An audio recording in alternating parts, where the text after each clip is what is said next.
There's a generation of Irish people that have had their lives stolen away by rich, disgusting, despotic politicians. And these people are getting away with it.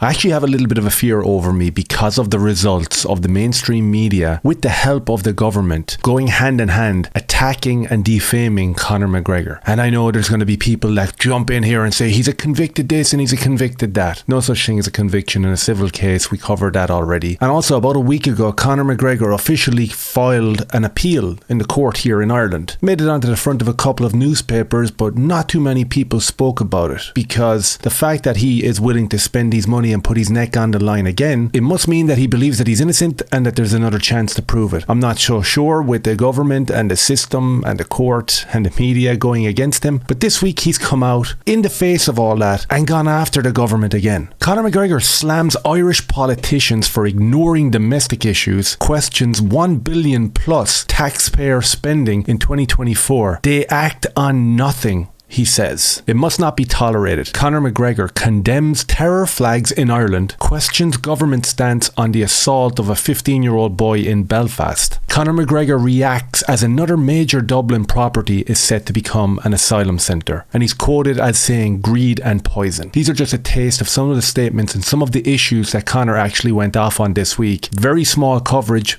but there is coverage. And as I said, my fear with the whole situation is, we know the type of guy that Conor McGregor is, right? You can condemn him when he does something stupid, and you can actually praise him when he does something good. And you'll have people that'll jump into my comment section saying, you were actually looking for this guy to be president a few weeks ago. Yeah, I am. Yeah, I would support someone that has front page headlines condemning what the government are doing to the people of Ireland. Yeah, I would support someone like that. Who else is calling out the government with this sort of vitriol and this sort of venom in the public eye, who has millions of people following them? But as I said, the only fear that I have is that these absolute vile scumbags have done such a great job on the people of Ireland that when Conor screams from the rooftops about legitimate concerns that every Irish person has but are terrified to talk about, that people are not going to listen because of the alleged assault case and all this crap. We had this story this week: man in court after bag found in Coleraine. A man whose identity will not be disclosed was in court today. This is another very, very pernicious act by the media and by the government hand in hand. With the multitude of crimes, like literally skyrocketing here in Ireland, perpetrated by illegal foreign nationals, we never get a name, we never get a picture, and when we do, you have the threat of hate speech hanging over you. At the moment here in Ireland, you've got guys who have been spearheading the pushback against the government, like Michael O'Keefe and Derek Bly. The police are coming to their door because of social media posts. So when the media refuse to name the perpetrators of disgusting, vile, horrible acts that are happening now on a daily basis, these guys have the balls to come out and talk about it and put out the names of the people and the pictures of the people to try ensure that we keep the Irish people safe on the streets. And when you try to keep the Irish people safe on the streets, you will have armed police come to your door and explain to you how there will be a court date very soon and you will be front and center of it because of a social media post. And this is not what we signed up for. This is not liberal democracy that we hear the leaders of Ireland talk about ad nauseum every time they get in front of a camera. So liberal democracy has mutated into totalitarianism. And the very words and phrases that they brandish, people like myself and these other lads who speak out with, are far right and fascists. What would you call arriving at somebody's door armed to the teeth with weaponry because of a social media post? And the social media post was 100%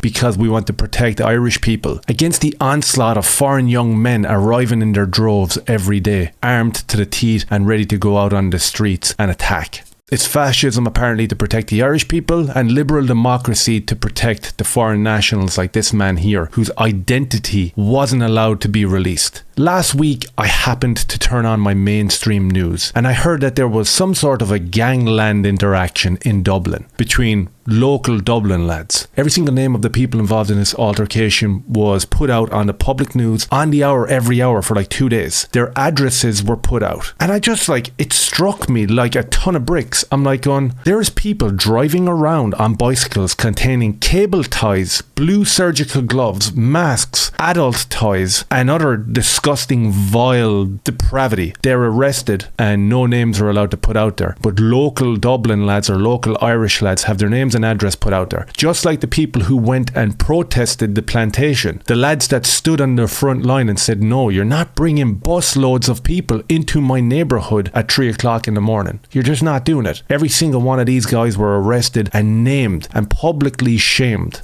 Conor reacted to the story of this man and the bag. Our island has become protector, provider, supporter and shelter for mentally deranged imports. No longer will they make people aware of the danger that is present and around them, nor even inform us of the details of those caught. Instead, they actively shield this information from the public sphere because of the current climate, in quotations of course, that we are in. This information is crucial to the safety of our island and its inhabitants. Conor pretty much just outlined exactly what I said. The safety of the indigenous Irish people is all the way to the back of the line. In fact, if you try to help and make the people of the island aware of exactly who and what is around them, you're the one who goes to prison and you're the one who is named publicly. So here we have Conor reacting to another very stereotypical storyline on the front of a newspaper. Largemount Street office block being converted into refugee housing. The building could have the capacity for hundreds of applicants of the state's International Protection Accommodation Service. Everything about that is wrong. Every single thing about that is wrong. We are now in a position in this country where we have a full generation of adults, young adults, who cannot afford to rent a house.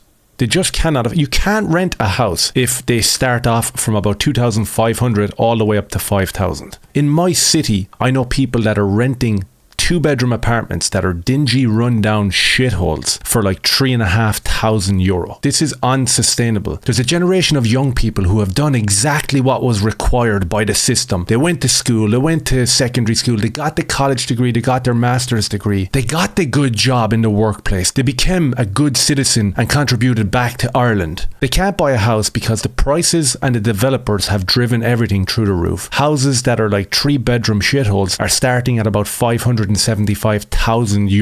But that's not the worst part. The worst part is if you have the €575,000, you have the mortgage, you have the job, you have the master's degree, you have to wade through an army of Indian and Pakistanis to try get near buying that house. I'm working in construction for the last 25 years. I can confirm that right now 90% of my phone calls are from Indian people who have just got the keys of their brand new home. And it is very rare that I come across a young Irish couple that have had their dream come true after abiding by all the rules and doing everything that we were told to do by our national broadcaster, by our teachers, by our influencers. All these people are complicit in the downfall of a generation of Irish people.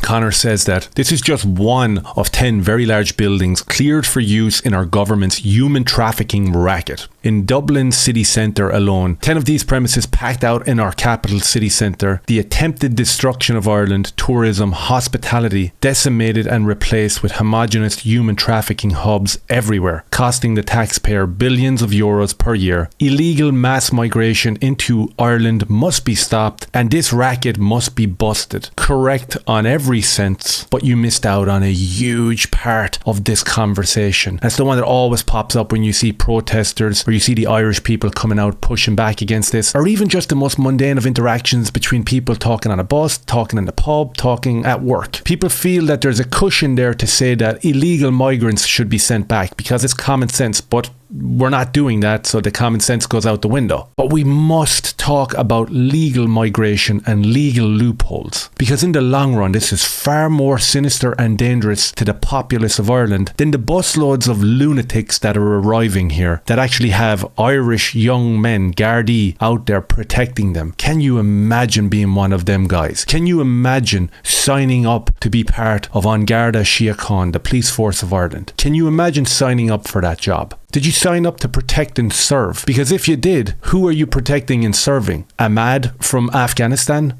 Abdul from Syria? Because it's definitely not the Irish people that you're protecting. You know, the young Irish people that have anxiety driven through the roof, that are on medication, that cry on a daily basis because they have to sleep on their mother's couches because they can't get a house because of Saheem, who's an IT worker and he works in Apple and he can afford a mortgage on a new house, and there's a line of 400 Saheems queuing up to buy the house that you love. That's who you signed up to protect. Legal migration, legal loopholes, student visas where you have, I believe, 59,000 Brazilian people who come in here and manipulate that system. And I would say the majority end up just working and trying to find a path to their paradise. And they get to walk around our small towns with iPhone 16 pluses, Dolce & Gabbana jackets, sipping a latte, whilst the Irish people are crying about the fact that they're never going to own a house. Some bullshit article here about Jim O'Callaghan, whoever the fuck that is. We will finally have a justice minister who talks sense about asylum seekers. Sure,